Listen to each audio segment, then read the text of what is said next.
Hello, I am here. মানে আমি এখানে আসছি আপনাদের সাথে আবার রিডিং কম্প্রিহেনশনের পার্ট 2 নিয়ে আলোচনা করার জন্য।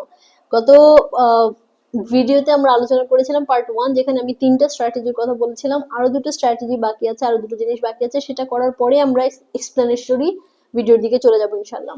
তাহলে আসুন আমরা দেখে নিই পরবর্তী পার্টগুলো কি কি বা অংশগুলো কি কি। Improve your speed and accuracy. প্রথম যে কাজগুলো আমরা করেছিলাম, টাইম ম্যানেজমেন্ট শিখেছিলাম, ভোকাবুলারি বিল্ডিং শিখেছিলাম, কোশ্চেন সম্পর্কে একটা ভালো ধারণা নিয়েছিলাম। এখন আমরা নিব ইমপ্রুভ ইউর স্পিড অ্যাকুরেসি। এখন অনেকেই আছে যে বলে আমি তো পড়তে পড়তে আমার সময় চলে যায়। এই যে স্পিডটাকে বাড়ানো, আমাদের পেসটাকে ইমপ্রুভ করা, এটা অনেক বেশি জরুরি। এবং আপনি কিভাবে সেটা করতে পারবেন?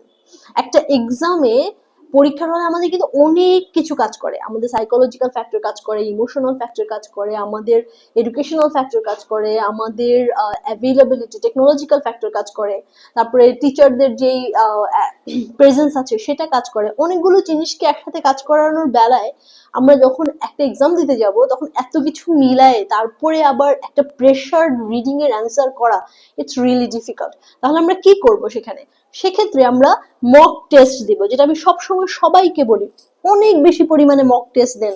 এখন মক টেস্ট গুলো অনেকে বলে মক টেস্ট তো টাকা দিয়ে দিতে হয়। No, not necessary. আপনি আইএলটিএস এর 1 থেকে 11 থেকে 19 পর্যন্ত এখন ভার্সন চলছে, ওদের একাডেমিক বইগুলো নিয়ে আসেন, সেখানে প্রায় 4টা করে পরীক্ষা দেওয়া আছে।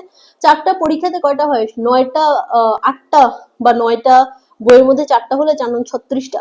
36টা পরীক্ষা যদি আপনি মক টেস্ট দেন, তাহলে আপনার সিমিউলেটিভ এক্সামের যেই আইডিয়াটা আছে, যেই প্রেশারটা আছে, সে সবকিছু চলে যাবে। তবে সেটা সিমিউলেটিভ হতে হবে, মানে এক্সামের মতো হতে হবে। একটা সাইলেন্ট রুম হতে হবে, ইন্টারনেট কানেকশন সঠিক হতে হবে, অথবা ইন্টারনেট কানেকশন না থাকলে পেপার বেসে সঠিক হতে হবে। এবং এক্সাম যখন স্পিকিং টেস্ট দিবেন, খেয়াল করে দেখবেন স্পিকিং টেস্টটা যেন আপনি এমন একজন ফ্রেন্ডের কাছে দেন বা এমন একজন ফ্যামিলি মেম্বারের কাছে দেন যে অলরেডি স্পিকিং টেস্ট সম্পর্কে সচেতন।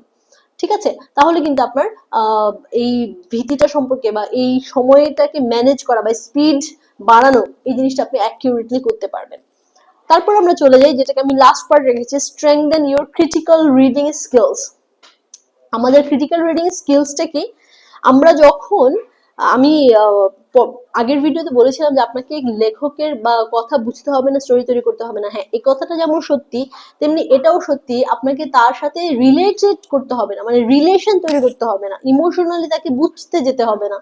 যেটা করতে হবে, তার আইডিয়াটা বুঝতে হবে। অর্থাৎ লিখেছে যে মানুষটা, আর্টিকেলের যে রাইটার অথবা ওই প্যাসেজটা যে লিখেছে, তার লিখার যে টোনটা, সেটা ধরতে পারতে হবে। টোনটা অনেক ইম্পর্টেন্ট। আমরা এক একজন এক এক রকম ভাবে কথা বলি, সবার একই কথা যদি 5জন মানুষ বলে, 5জন ভিন্ন ভাবে বলবে। কারণ সবার মেন্টাল, ফিজিক্যাল, তারপর হচ্ছে অ্যাটমসফেরিক্যাল, দ্যাট হচ্ছে আমি বলবো যে এডুকেশনাল, সবকিছু একরকম না, আন্ডারস্ট্যান্ডিং একরকম না।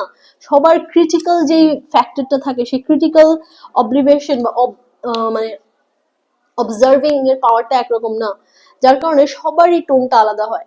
এবং ওই রাইটারের টোনটাকে বুঝে তার পারপাসটা আইডেন্টিফাই করা, এটা খুবই গুরুত্বপূর্ণ একটা বিষয়।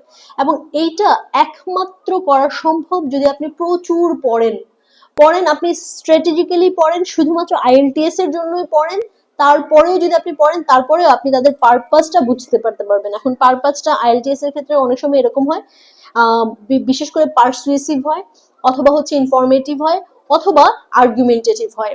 অর্থাৎ কোনো একটা আর্গুমেন্টেশন বা ডিবেটের জিনিসপত্র ওরা প্রেজেন্ট করে, বা কোনো একটা আর্টিকেল থাকলে কোনো একটা ফ্যাক্টর সম্পর্কে আপনাকে ইনফরমেশন দিচ্ছে, অথবা কোনো একটা জিনিস ওরা আবিষ্কার করছে, সেটা আপনি পারসুয়েট করতেছে টু দ্য অডিয়েন্স।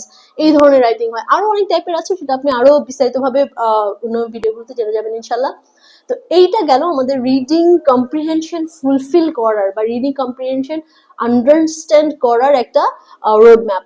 আমি ইনশাল্লাহ ট্রাই করব প্রত্যেকটা ফ্যাক্টরকে ভেঙে ভেঙে এক্সাম্পল দিয়ে আপনাদের সামনে নিয়ে আসার জন্য, এবং আরো আরো ইফেক্টিভ ওয়েতে আপনারা কিভাবে আইএলটিএস এর রিডিংটাকে ক্র্যাক করতে পারবেন সেই টিপস গুলো নিয়ে। ততক্ষণ আমার সাথেই থাকুন, ভালো থাকুন এবং আমার জন্য দোয়া করবেন। আল্লাহ হাফেজ, টেক কেয়ার।